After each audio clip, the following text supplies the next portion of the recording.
नमस्कार मित्रों, आज मैं हाजिर हूँ आप लोगों के सामने एक नया टॉपिक लेकर जो कि अर्थव्यवस्था से संबंधित है। जब हम अर्थव्यवस्था चाहे एक परिवार की हो, चाहे एक समाज की हो, चाहे एक देश का हो, चाहे एक राज्य का हो, उसकी चर्चा करते हैं तो अर्थव्यवस्था के तहत एक बहुत ही उपयोगी और बहुत ही महत्वपूर्ण टॉपिक शीर्षक की चर्चा होती है जिसका नाम है बजट। कोई भी कार्य कीजिए, चाहे वह पारिवारिक स्तर पे कीजिए, आप परिवार चलाने की बात कीजिए, उसमें बजट की आवश्यकता होती है। चाहे आप लड़के लड़की की शादी करने की बात कीजिए तो बजट की आवश्यकता होती है। चाहे आप सामाजिक कार्य कीजिए, कोई सामाजिक स्तर पे लाइब्रेरी खोलने की बात कीजिए, कोई विद्यालय खोलने की बात कीजिए, उसमें बजट की आवश्यकता होती है। चाहे जब शासकीय गतिविधि की बात हो तो शासन की कोई भी योजना बिना बजट की उसका कोई अस्तित्व नहीं। तो इतना महत्वपूर्ण टॉपिक बजट, जिसके बिना कोई कार्य हो नहीं सकता है, उसकी कल्पना नहीं की जा सकती है, इतने महत्वपूर्ण टॉपिक बजट को आज हम कवर करने के लिए जा रहे हैं। लेकिन आप निश्चिंत रहिए कि इसके जो बहुत ही बेसिक स्वरूप है, मूलभूत स्वरूप है, जो सभी को जानना चाहिए, उसी को हम कवर करने की कोशिश करेंगे। बहुत साधारण तरीके से कवर करने की कोशिश करेंगे ताकि आपको बजट क्या है, बजट का संवैधानिक प्रावधान क्या है, बजट हम क्यों बनाते हैं और अल्टीमेटली बजट विधानसभा या लोकसभा में किस तरह से पारित होता है, इसके बारे में हम आज चर्चा करने की कोशिश करते हैं। तो आइए रूबरू होते हैं बजट के मूलभूत तथ्यों, बेसिक फैक्ट से। तो प्रारंभ करते हैं एक बहुत ही इंटरेस्टिंग प्रश्न से कि बजट शब्द की उत्पत्ति कहाँ से हुई। मित्रों, यह कई कॉम्पिटिटिव एग्जाम में भी पूछा जाता है, तो इसलिए हमको जानना बहुत जरूरी है कि बजट शब्द की उत्पत्ति एक फ्रेंच वर्ड बूजेट से हुई है, जिसका अर्थ होता है ए लेदर बैग, चमड़े की थैली। इससे बजट शब्द की उत्पत्ति हुई है। अब दूसरा एक महत्वपूर्ण प्रश्न है कि भारतीय बजट व्यवस्था के जनक कौन है। Who is the father of Indian budget. Shri Shanmukham Chetty is the father of Indian budget. Shri Chetty Bharat के प्रथम वित्त मंत्री थे, जो आजाद भारत का प्रथम बजट 26 नवंबर 1947 को उन्होंने प्रस्तुत किया था। इसलिए उन्हें श्री चेट्टी को भारतीय बजट का जनक कहा जाता है। अब प्रश्न उठता है कि क्या बजट का संवैधानिक प्रावधान है, क्या बजट हमारे संविधान में परिभाषित है। अगर परिभाषित है तो किस शब्द से परिभाषित है। वैसे बजट प्रस्तुत करना हमारी प्रजातांत्रिक सरकार दोनों, चाहे केंद्र सरकार हो या राज्य सरकार, दोनों की संवैधानिक दायित्व है। अगर यह संवैधानिक दायित्व है तो निश्चित रूप से संविधान में इसका प्रावधान होगा। तो हाँ, जब हम इंडियन कॉन्स्टिट्यूशन को देखते हैं तो निश्चित रूप से इसका प्रावधान है, लेकिन उसमें बजट की जगह वार्षिक वित्तीय विवरण, एनुअल फाइनेंशियल स्टेटमेंट का जिक्र किया गया है।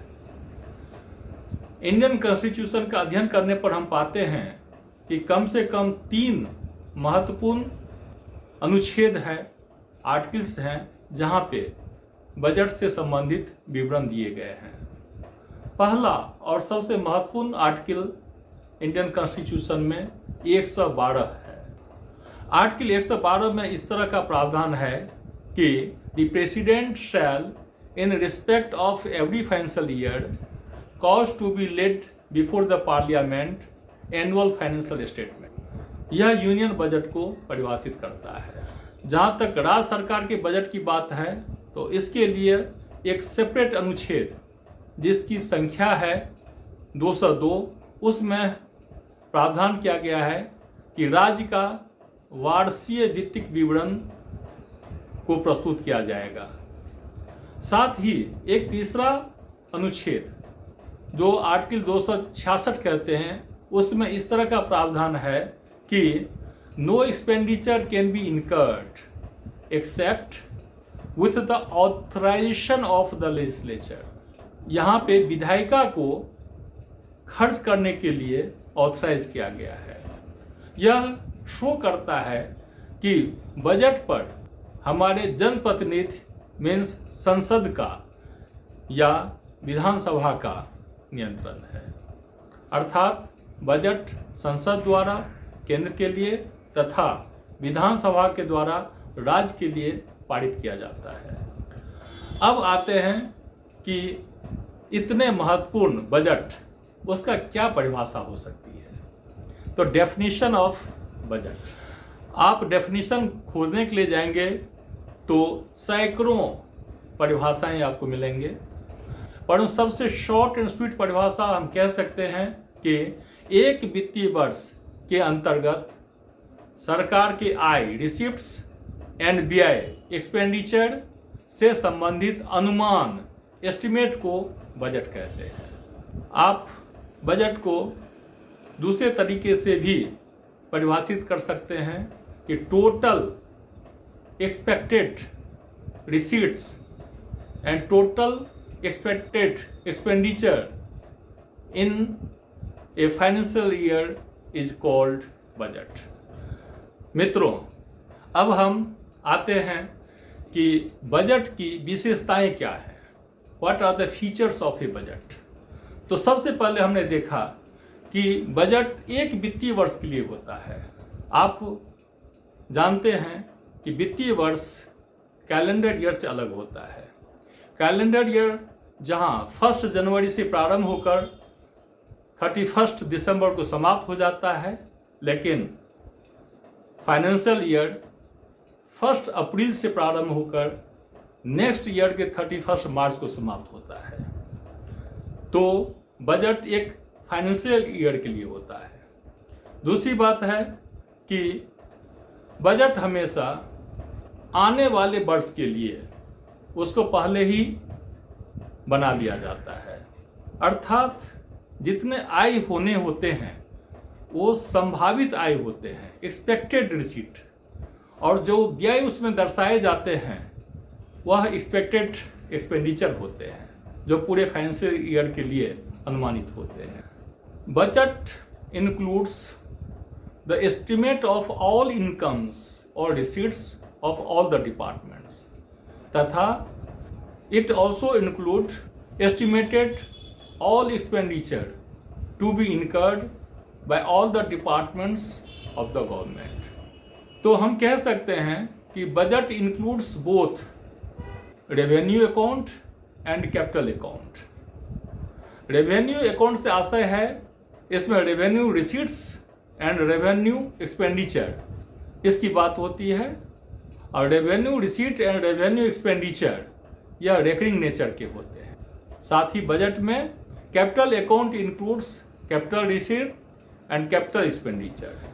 Capital expenditure for creation of concrete assets के लिए किया जाता है। और शासकीय बजट में 31 मार्च के बाद जब फाइनेंशियल ईयर समाप्त हो जाता है तो इसमें कोई भी बजट प्रोविजन अगर वर्ष में खर्च नहीं किया जा सकता है तो 31 मार्च के बाद वो लैप्स हो जाता है। तो ये कुछ फीचर्स बजट के बारे में हमने बताए। वैसे कई फीचर्स और होते हैं जो मैं नेक्स्ट वीडियो में आपको बताऊंगा। मित्रों, अब हम आते हैं बजट बनाने के दायित्व के बारे में। शासकीय व्यवस्था में बजट बनाने का दायित्व वित्त विभाग को है, मिनिस्ट्री ऑफ फाइनेंस को। लेकिन मिनिस्ट्री ऑफ फाइनेंस उस गवर्नमेंट के जितने भी अन्य डिपार्टमेंट होते हैं वो सारे डिपार्टमेंट से संपर्क कर उनसे बेसिक डेटा प्राप्त कर रिसीट के बारे में और एक्सपेक्टेड एक्सपेंडिचर के बारे में प्राप्त कर उस पर कई राउंड की चर्चा कर तब बजट को बनाती है। जब गवर्नमेंट ऑफ इंडिया की बात हो तथा यूनियन बजट की बात हो तो न केवल डिफरेंट डिपार्टमेंट्स के साथ कंसल्टेशन करती है वित्त विभाग, बल्कि भारत सरकार के नीति आयोग का सलाह बजट बनाने में बहुत ही महत्वपूर्ण होता है। अब हम इस टॉपिक को कवर करते हैं कि बजट की आवश्यकता क्यों होती है। What is the need of a budget. सरकार के पास क्या बहुत पैसे होते हैं, जितना मर्जी हो उतना खर्च कर सकती है सरकार? जी नहीं। सरकार के पास रेवेन्यू रिसीट जितने होते हैं उससे कई गुने खर्च करने की आवश्यकता होती है। अतः दोनों में संतुलन बनाने के लिए बजट की आवश्यकता है। तो सबसे पहला फैक्टर है कि सरकार के संभावित कुल आय एक्सपेक्टेड रिसीट्स व संभावित कुल व्यय के बीच संतुलन बनाने के लिए बजट की बहुत आवश्यकता होती है। दूसरी बात, सरकार के हर विभाग तथा प्रत्येक विभाग के राजस्व व्यय व पूंजीगत व्यय की आवश्यकता को पूर्ति हेतु बजट बनाना बहुत आवश्यक होता है।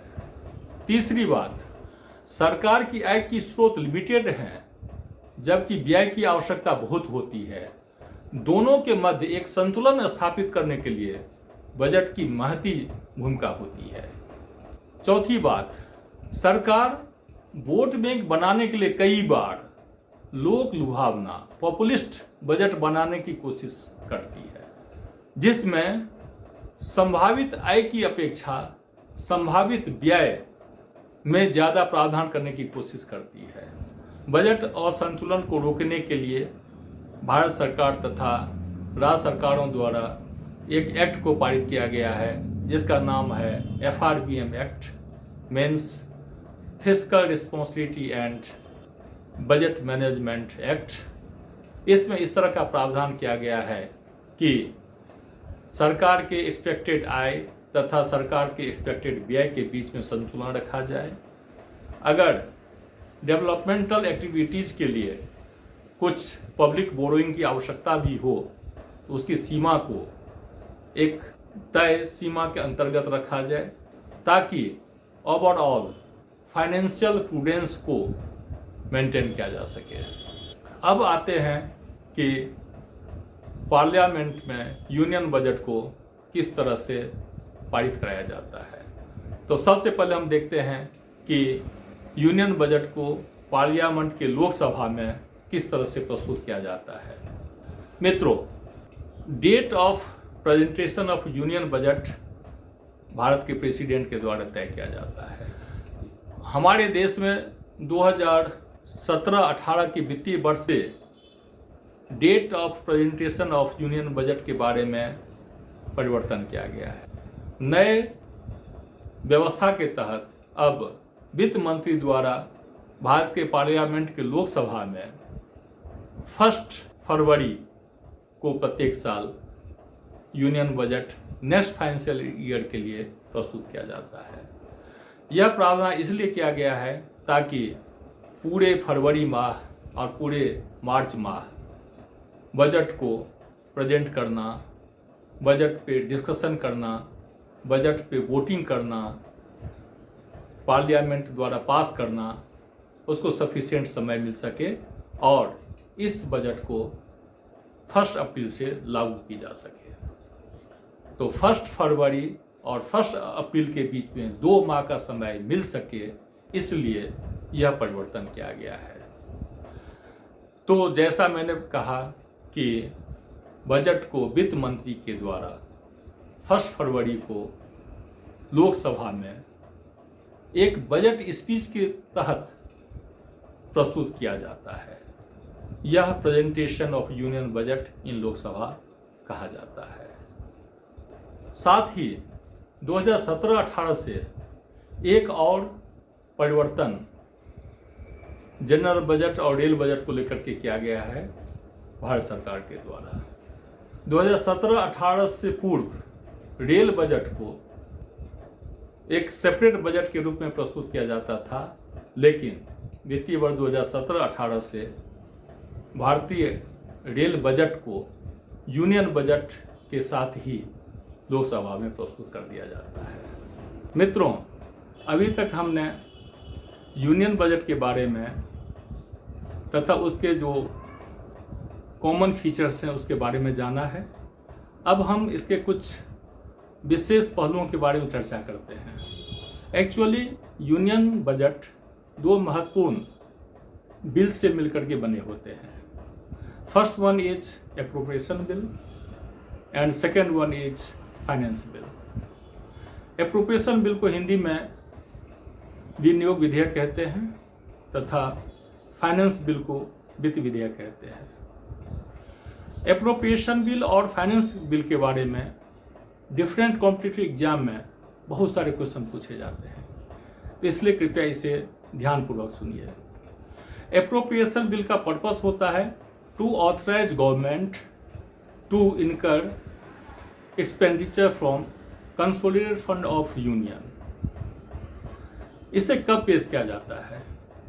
तो एप्रोप्रिएशन बिल को लोकसभा में सरकार तब पेश करती है जब बजट प्रस्तावों पर चर्चा पूर्ण हो चुकी होती है तथा ग्रांट वाइज बजट मांग प्रस्तावों पर वोटिंग हो चुकी होती है, तब इसे लोकसभा में प्रस्तुत कर एप्रोप्रिएशन बिल को पास करा लिया जाता है। Second, the finance bill. Finance bill is related with governments tax proposals. सरकार के कर संबंधी प्रस्तावों के लिए वित्त विधेयक प्रस्तुत किया जाता है। यह सरकार लोकसभा में कब पेश करती है? तो जब जनरल बजट पेश होती है उसके तुरंत बाद वित्त विधेयक को भी पेश कर दिया जाता है, परंतु इसे एप्रोप्रिएशन बिल पास होने के उपरांत इस पर डिस्कशन होता है, फिर इसे पारित कराया जाता है। तो इस तरह से हमारा यूनियन बजट चाहे स्टेट गवर्नमेंट का भी बजट इस तरह से दो बिल्स के रूप में पारित कराया जाता है। जब लोकसभा द्वारा इन बिलों को पारित करा दिया जाता है, इसका आशय होता है कि लोकसभा ने बजट को पारित कर दिया है। अब इसे राज्यसभा में प्रस्तुत किया जाता है। इन दो बिलों पर राज्यसभा में प्रस्तुत होने के बाद इसे बहुत शीघ्रता से वहां से पारित करा लिया जाता है, चूँकि राज्यसभा में बजट को एक मनी बिल की तरह ही ट्रीट किया जाता है और राज्यसभा बहुत तेजी से इन बिलों को पारित कर देता है।